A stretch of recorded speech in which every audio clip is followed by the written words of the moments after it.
యేసు క్షమాపణ ఎటువంటిది వీడియోలో చూద్దాం. యెరూషలేము సందడిగా ఉండే వీధుల్లో శాస్త్రులు, పరిసయ్యులు వ్యభిచార పాపముతో పట్టబడిన ఒక స్త్రీని యేసుక్రీస్తు వద్దకు తీసుకువచ్చారు. తీర్పు చెప్పే గుంపు ఆమెను చుట్టుముట్టింది. చేతిలో రాళ్లతో ఆమెను చంపడానికి అందరూ సిద్ధంగా ఉన్నారు. అయితే మీలో పాపము లేని ఎవరైనా ఆమెపై మొదట రాయి విసరాలి అని యేసు చెప్పాడు. మత ఆచారాలు, గర్వం, స్వనీతి, వేషధారణ వంటి వారి సొంత లోపాలతో దోషులుగా ఉన్న గుంపు రాళ్ళు విసరలేదు.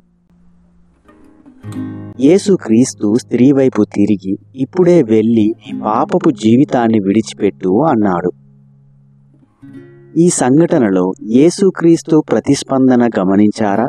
ఒక జడ్జి వలె తప్పు ఒప్పు అని ఖండించకుండా కరుణామయుడుగా కరుణ చూపించాడు. నిందించడం, శిక్షించడానికి బదులుగా క్షమాపణను అందించాడు.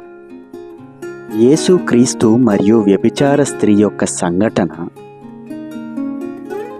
మనకు కరుణ మరియు క్షమాపణను బోధిస్తుంది.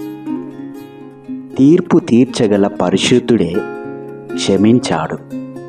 పాప స్వభావం కలిగిన మనం ఇతరులను తీర్పు తీర్చక దయ కలిగి క్షమించుదాం. యేసుక్రీస్తుకు కలిగిన మనసు మనము కలిగి క్షమించుదాం. దేవుడు మిమ్మల్ని దీవించునుగాక. Amen. Like and share, subscribe for more videos. Thank you.